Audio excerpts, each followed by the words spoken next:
So hello everyone, super happy to be here, part of this community, and we're going to talk about a topic which says making India a gaming nation.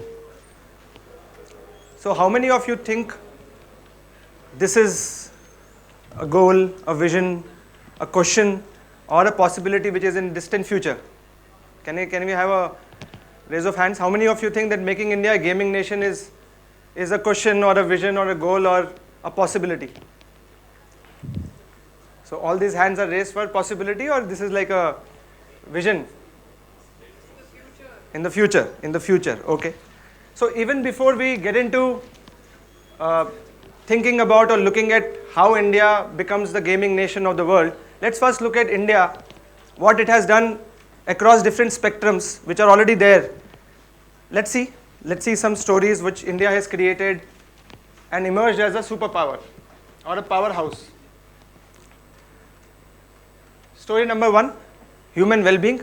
One of the biggest exports which India has done is the science of inner well-being through yoga, through Ayurveda, through meditation techniques, and that's what we have seen India world over is now getting known for. Space innovation. We are in Kochi, right? A few hours from here is Trivandrum, where we have Vikram Sarabhai Space Center. I'm sure you guys are aware of it, right?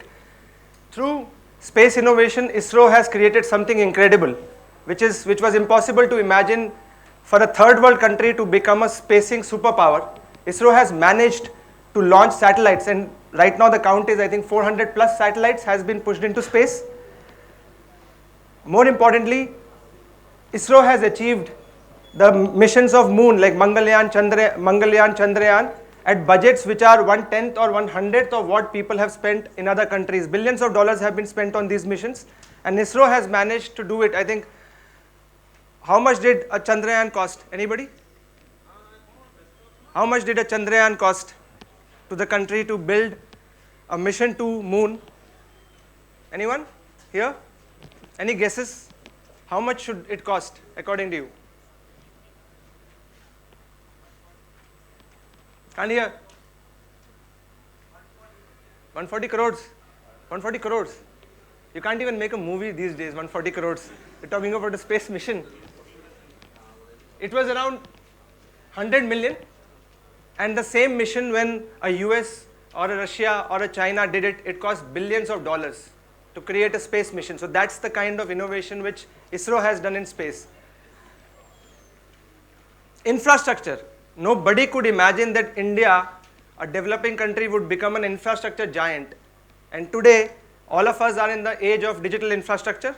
The financial infrastructure which India has built through the first layer of Aadhaar, then built upon a UPI layer, and now we are creating multiple layers on top of it, whether it's ONDC, digital rupee, so on and so forth.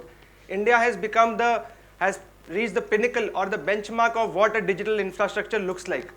And this is giving seeds or the platform for millions of startups to kind of create a story on this platform. Sports superpower. We always have been a cricket loving nation, but today genuinely we have become a sports superpower. India has become competent in T20s, one days and tests, and now we are conquering other sports like badminton and so on and so forth. So India, from being nowhere in '83 when we won the first World Cup, today we are there as the top few teams in any format of cricket. Look at these stories which we have created. Other stories. IT. IT is no brainer because today no company in the world of repute can think about avoiding India as a center. India has become the biggest center world over for IT. Movie mania. So we love movies. India has the largest movie industry in the world. We produce almost 4,000 movies in a single year across languages. We have always been the largest, but now with the geographical divide melting, India has the superpower to kind of become a really global movie industry. Startup hubs. We are sitting in a startup hub. So you see what is happening to startups. India has become the third largest startup ecosystem in the world. And India has hundreds, thousands of startups, and over 100 unicorns today are present in the country. So this is what India has been able to do. Now when we go back to that question, can India be a superpower in gaming? The answer is a resounding yes. And what really makes India create these powerhouses In my sense, there are 4 critical qualities which has made India what India is today. Let's look at the success formula. The attitude of doing with less, like in Indian parlance we call jugaad, but jugaad with smartness, with innovation is what we have been doing for years, and we know how to work with less to make more happen. I know many of you sitting here are fighting your battles, building games, having big ambitions, but this is what India has all been about, that having lesser on hand and creating something larger. So that's one key attribute. Passion and ambition. I think I'm so happy to see this, that in a place like Kochi, we are seeing people coming in here, and this is a demonstration of how Indians, when they see a opportunity, they pursue it with passion and ambition, and that is, there is no dearth of this attribute in the Indian community. Culture and heritage. We already talked about that we have a history. We were once upon a time the glorious nation, and now we are reclaiming that history in many different ways, and we have a past which is glorious. We are now reclaiming it. Demographic dividend. Large country has always been a large country, but now, as some of the speakers said earlier, that now we have paying users. I think Vinay was talking about from the Google side that today people have started investing in gaming. We have consumers. We won't be sitting here till we've seen this trend of consumers wanting to play, wanting to invest, wanting to buy assets. So this is what has happened. Today India has become a market for all sectors, all industry alike, and this demographic dividend is not just about market, it's about all of you sitting here, the young population of India, and that dividend is going to be there for decades going forward. So this is what creates India as a powerhouse. And now that question, again going back to the question of India being a gaming nation, I think there is no doubt. And just to give you a background, I am a newcomer in the gaming, and in fact I don't know, I am 6 months old into the gaming ecosystem.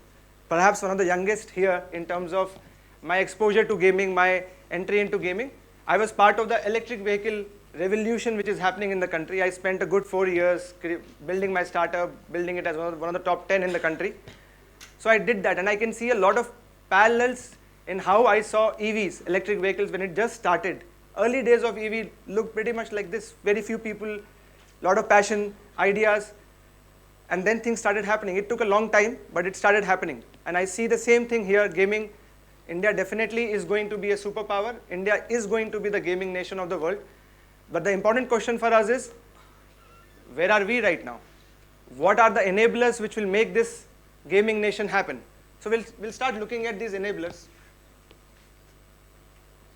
So where are we in the evolutionary cycle of an industry? Are we crawling in some aspects?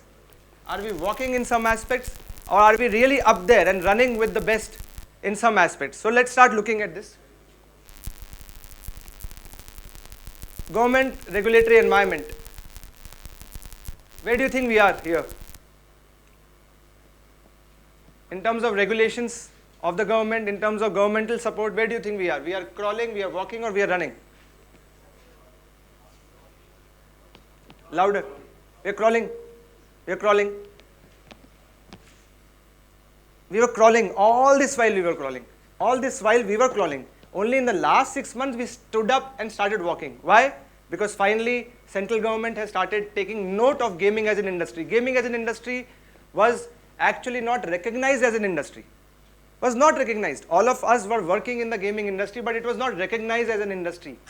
It is now getting recognition. It is now getting regulated, which is a great news. Starting from simple things like TDS, which happened in the budget. So Ministry of Finance did something, then MITI came in. It started building guidelines, and today we have completely a section in the IT rules defined for gaming, where regulatory bodies will be formed, and now this industry which was unrecognized will get respect, will get the courage now to grow, because regulatory uncertainty, each state looking at it in different ways, will go away, and we'll have the right environment. This is just the beginning, because governments have done enormously lot of things for industries to grow.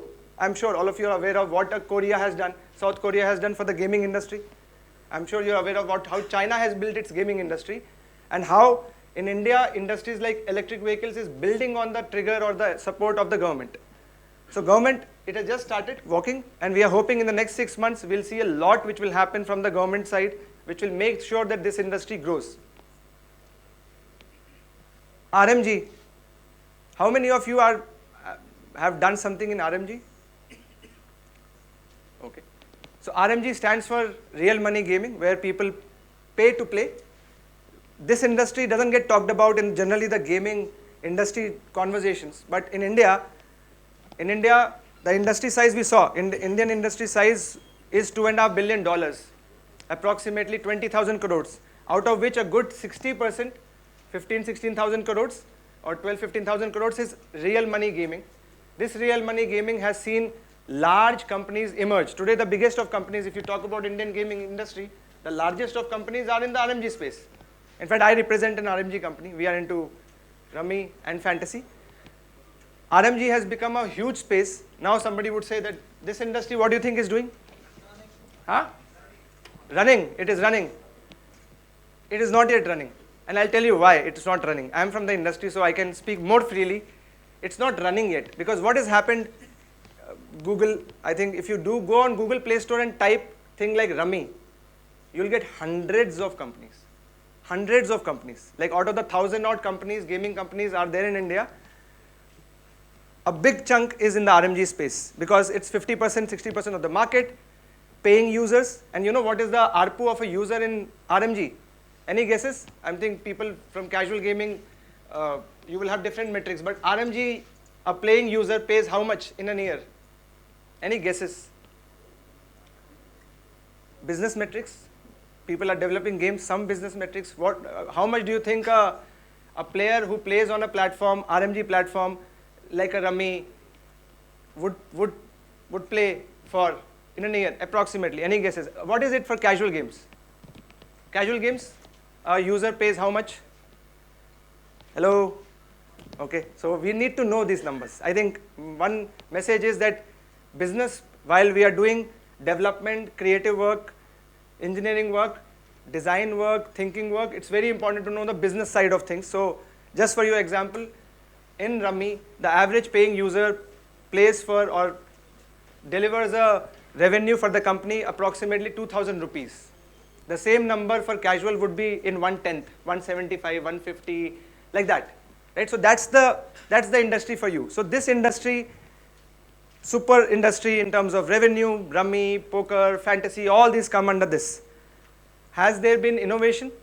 I would say no, perhaps no, because it's become a commodity business. Anybody and everybody can get into rummy. There is not been any new card formats, board formats which we have seen, which are innovative, which are new, building something, creating something. We have just built what was popular locally. We have created a digital platform for it, and we have left it for users to come and play.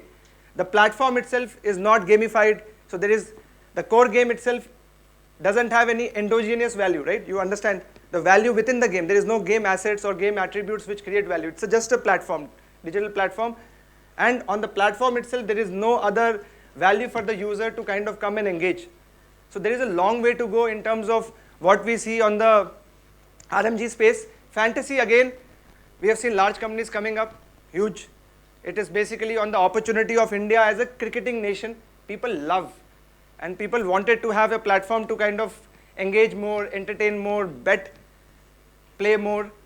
This industry has grown, but again, this industry, we haven't seen too many formats, we haven't seen too much of innovation there, we haven't seen community building here. It's starting now, early traces, we have seen a few companies pop up now, but it's a long way to go again. So RMG, it's still not running, according to me, it is still walking. And there is a huge space for innovation and breakthrough which can happen in RMG. Given that India predominantly from a value standpoint is RMG. Indian gaming is RMG from a value standpoint, not from a player-based standpoint. Player-based, it will be, I think 20% or 30% of the gaming industry. So if you have 500 million players, I think RMG would be approximately 100 to 120 million. RPG, strategy, FPS, all these formats, mid-core, hardcore games. Where are we here? We are running here. Are we running here? We are crawling. We are crawling. How are we running here? Where is that? Where are those games? If you are running, where are the games? Where are those platforms? In India, top 10 platforms, we don't see anything here.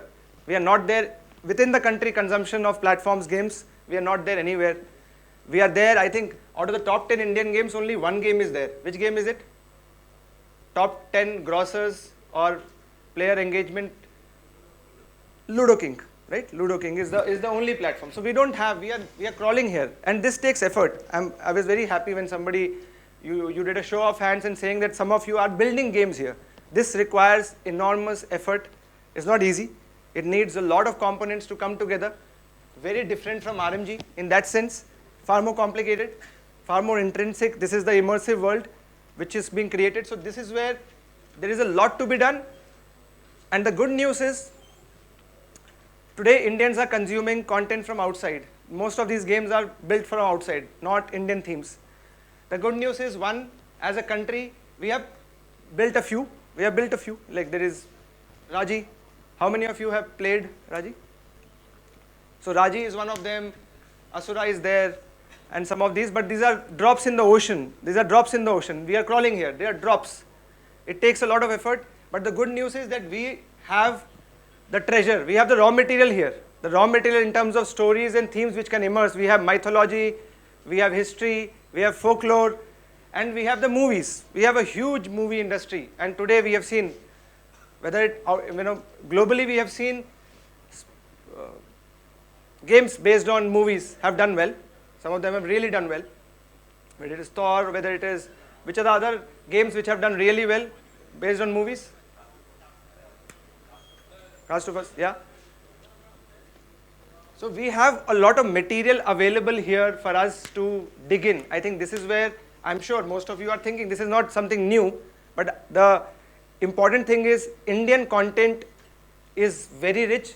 We don't have to just rely on external content. We can build content which is rooted in the country and which can be consumed everywhere globally, because India has that kind of rich culture, rich history available to us. And we always had heroes. People had to create heroes outside. We have a lot of superheroes already built. We have thousands of gods, so there are so many heroes there. On the casual side, Pachisi. Have you heard of Pachisi? Pachisi?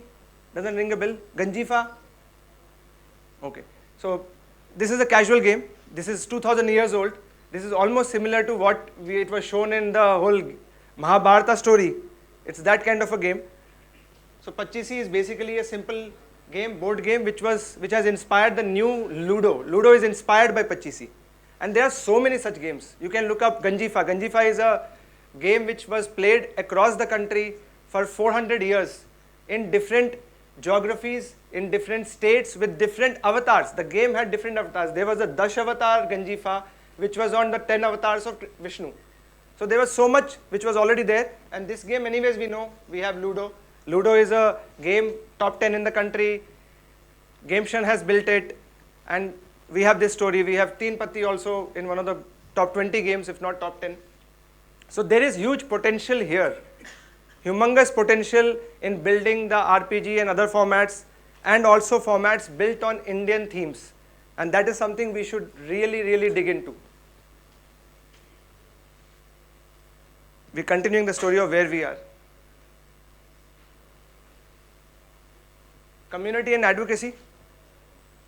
Where are we? Can't hear. You're crawling, walking, running. Crawling. You're crawling. Very early, very early. So this community has two dimensions to it. One is this community. So I think what IGDC is doing today is phenomenal. This is, I think we have to credit to the people who have organized, who have kind of founded it and created this as a movement. Now it is coming to places like Kochi, Chennai, right? It's not just limited to those primary metros. So we are now seeing community of the ecosystem developing. The other community is the player community. So player community, obviously there is a playbook. There is a big playbook on the esports side which world over has been formed. Obviously that playbook is getting replicated. Early signs are there. We are seeing some tournaments, ESL, Nodwin, everybody is there in that space and creating formats or platforms to celebrate gaming, to recognize gamers, and to build that kind of a competitive spirit within the gaming environment. But what is happening on this community in other spaces, other formats, whether it's casual, whether it is RMG, all these formats, where is the community? There is no community.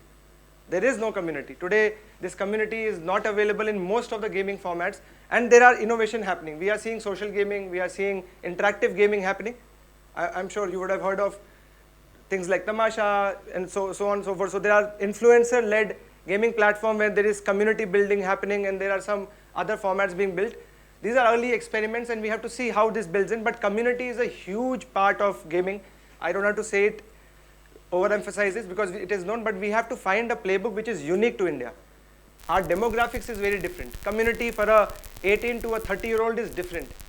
Beyond 30, community takes a different shape and form. So we need to think about localized community and community which will cater to different age groups. Women, for example, is a big part of Indian gaming. Are you aware? Women in India play games. My mom is almost playing at least 1.5 to 2 hours. Like, she doesn't talk to us. When we are talking, she's just playing.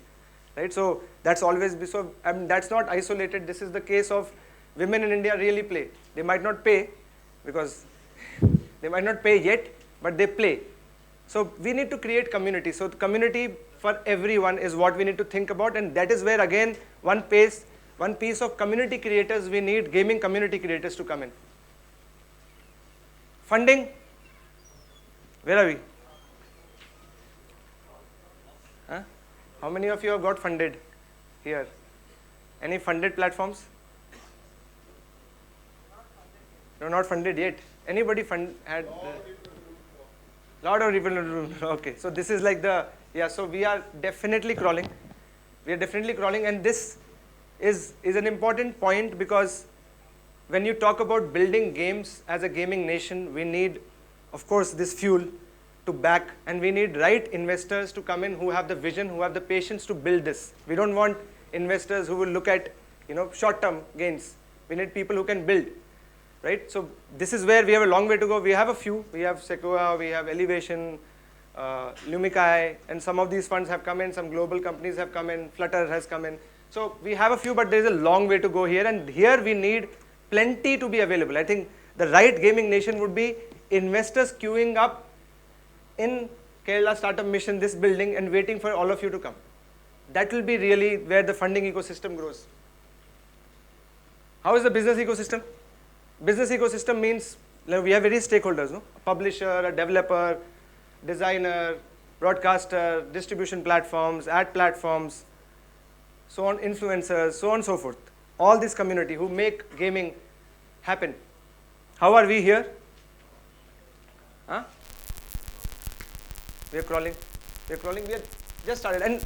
And here is where I want to give you example of electric vehicles. Slightly a divergence, but I can't help because 4 years of blood and sweat has gone into that industry, and you know how that industry is shaping up now. So EV, when it started, this was like early 2017, when it was 17, 18, just a buzzword. 17 was just a buzzword. It was nothing on the ground, but everybody was talking about EV. Gadkari would make a statement that India would turn EV, but nothing on the ground, right? So it was lot of excitement, hardly any action. And that is where I also started along with a lot of other passionate folks. When it started, the first phase of EVs, what was it? It was essentially the Chinese market coming to India. And nothing else, no innovation. Everything was coming from China. People were setting up small shops, assembly lines, and two-wheelers, three-wheelers. The entry barrier was low. To set up an assembly line is a few lakhs. So anybody with money, with a little bit of confidence on distribution would get into electric vehicles. So that's what the industry saw. And how it started, obviously the biggest trigger was government. Because government came out with the FAME policy, every vehicle 20% of the cost, government will pay. Today also it's happening. If you take that out, industry would fall. 20% is funded by the government across. And then there were additional state incentives. Then there is also economics. EV is much cheaper to apply. So there were some of these factors. And of course, corporates, e-commerce companies like Amazon, Flipkart, everybody said, we want to electrify our fleet. Green mission. So that kind of triggered the EV change. But the first wave was just replicas, just imports, no innovation on battery, no innovation on powertrain. India did not have any ecosystem. But then the change started happening. Some people started getting together to really create EV grounds up. EV is not a, like a stepchild of the ICE industry. You take a vehicle, remove the engine, put a battery, powertrain, and that's it. That's how people started. But then it started changing. So you had players like Ather coming up. You had battery companies like Log9, Exponent. So lot of these changes happening, and that's where the real industry started coming up. And now there is, you open EV, the ecosystem has become so vibrant. Charging infrastructures, hundreds of companies. Battery companies, different companies with different chemistries. We were started with lithium ion, now there is LTOs, and now people are setting up for hydrogen, sodium. So much is happening on that. And India and PLI, government launched PLI. PLI, for those who don't know, this is investments, capex investments to be made in the factories, in technology which government will support. The industry has completely changed. The industry is changed for good, but it took time, it took effort, and I was just sharing this story to tell you that it took 3-4 years of effort or more, and it's still nascent. Indian EV industry is still very small, still not even 10% of the ICE industry. But the ecosystem is solid. Everybody has that vision. People know what they are doing. The filtering has happened for all those people who got into it because of gold rush to people who really have that vision, have that ambition to stay put in the industry with the right basics. So that's what would happen. So ecosystem stakeholders, there's so many. And that is what we need to know, that when we are building any game, you need all these stakeholders to be there, because you can't exist without the other. And that is where, whether it is developers, publishers, investors, communities, esports organization, academia. Academia is there in gaming? Where is it? I don't know. I was talking to my nephew who is crazy about gaming. He is GTA enthusiast. He has been an administrator for a game, and there are hardly any courses. Where are the courses? Where are the top colleges offering courses? Are there courses? No, I'm sure there are. I'm not saying there is no. I'm saying, when I'm saying this, I'm saying Gaming Nation academic, because finally we need to have institutions who are building talent. A game needs so many different, aspects of design, engineering, thinking, creative. Like, so many things are required. Marketing, like, so if you add on, so many capabilities are required. But how do you look at this? So you need people to come in. In fact, I'll tell you, when I was in the EV industry, we were very closely working with IIT Delhi. They launched the first masters in EV. And that was a breakthrough, because IIT took a lead and they formed, and now there are so many other colleges who are creating courses around curriculum tailored to what an electric vehicle needs. We need similar things. We need similar things in gaming. Things will not change overnight unless you really give access. Today you are doing, but I have seen people have very limited options. Options are limited. We need the best of institutes to kind of come in and create courses for gaming. That is required. So we need this ecosystem to be like this, with a central goal and vision, and then you create this ecosystem where all of them are aligned. We need alignment. And that's why platforms like IGDC play a central role in aligning these stakeholders and creating that vision, collaborative ecosystem which is needed. It's continuing. Infrastructure. Where are we on infrastructure? Gaming infrastructure.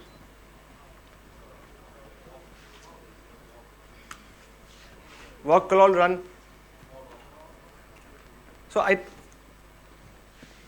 I feel it's run, because I think with the whole mobile revolution, with Jio coming in, data rates falling, I think we have enabled the country, across the country, tier 2, tier up-country locations also, enabled them to access gaming. Of course, we have some way to go. We have still some way to go to, the PC console market is hardly existent in the country, right? We are not building, some of you are building, and we're very happy to note.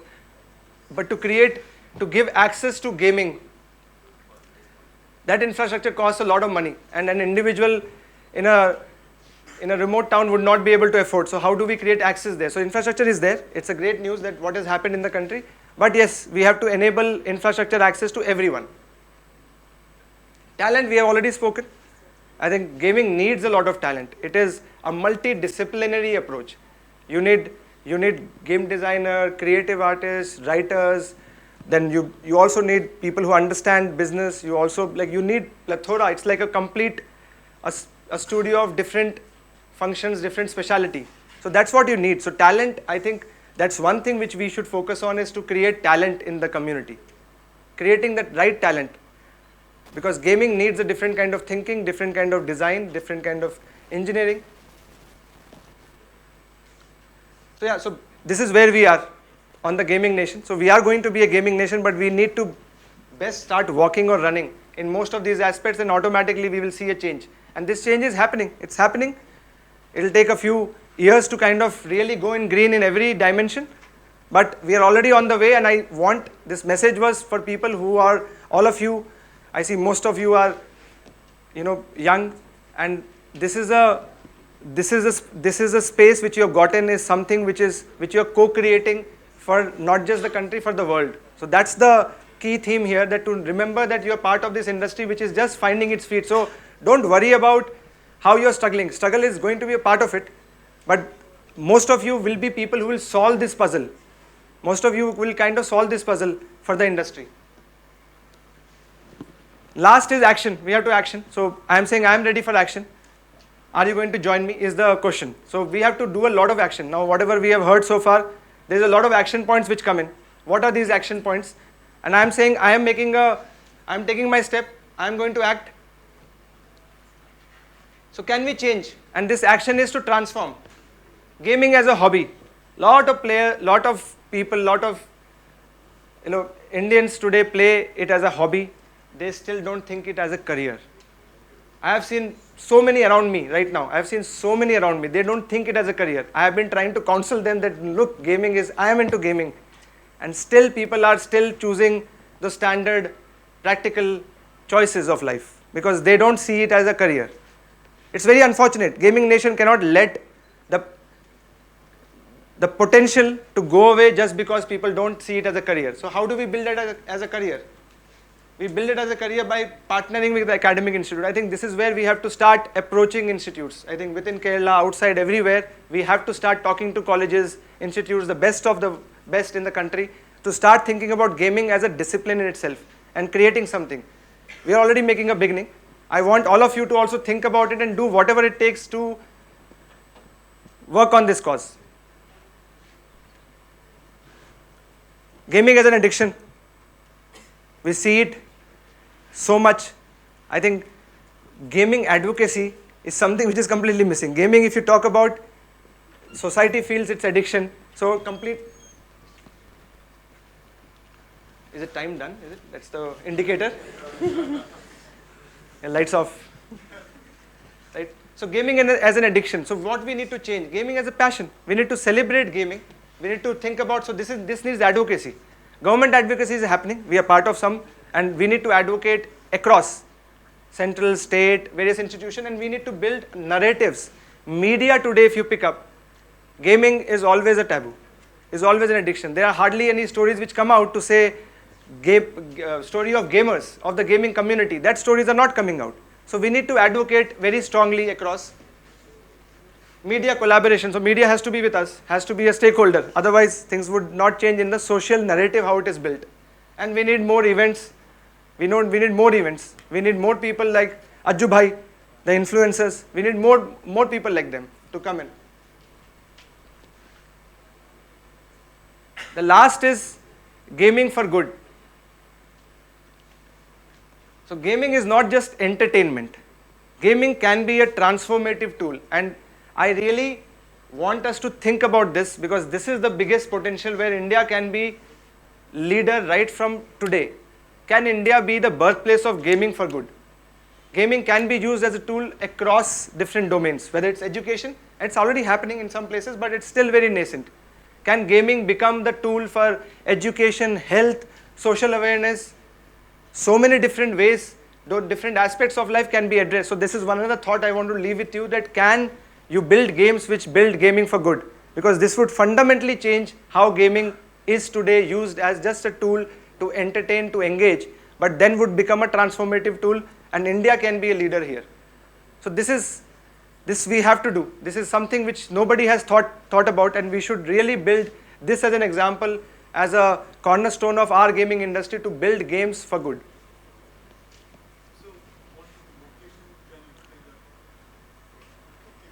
Vocation means skill. So for example, you want to be a fighter pilot. There is simulation game, right? Like that's how they get trained. Similarly, whether you want to be in any vocation, whether it is carpentry, whether it is, being on the engineering floor in automobile industry, you need a lot of vocational, that India has a large vocational base. So how do you create games which can build that skill in people? So vocational games can be built. Nobody has really, I've not seen too many vocational games, but we know that pilots today get trained on a simulation game. You can't be a pilot without getting trained, without excelling at the simulation. And the last, so can we build like a powerhouse? Can we see hundreds of gaming companies emerging from every part of the country? Every part of the country. We need, that is the vibrant ecosystem, and for that, what we need to build is gaming startups, drive innovation, and I am personally committed. I have taken this commitment that I am going to work with 1,000, I have put this number 1,000. I want to work with 1,000 gaming startups to help them in, whether I coach them, mentor them, help them. As part of Nazara, as part of OpenPlay, we are going to work with thousands of startups in the next 1,000 days. That's the goal, that to build this ecosystem. This is my personal commitment to work, and I'm leaving it to all of you to approach, to talk to me, to, because we are building, we are on this mission to build this gaming ecosystem where there are thousands of companies in the gaming space, and there is nobody who is looking for support and not getting support. So that's what we need in the gaming ecosystem, and I'm personally committed to it. So yeah, so that's the pledge, to build gaming companies and to be with so many companies together. And this vision of Gaming Nation also is coming up from Nazara, our founder, MD, CEO. So he has created this vision. He created Nazara as an enterprise 20 years back and has built a most diversified Nazara, needs no introduction. So Nitish built it, and he has this vision, and we are all aligned to that vision, and we are creating this. My personal commitment is to work with all of you. So anybody welcome after this session to talk and engage. Thank you so much.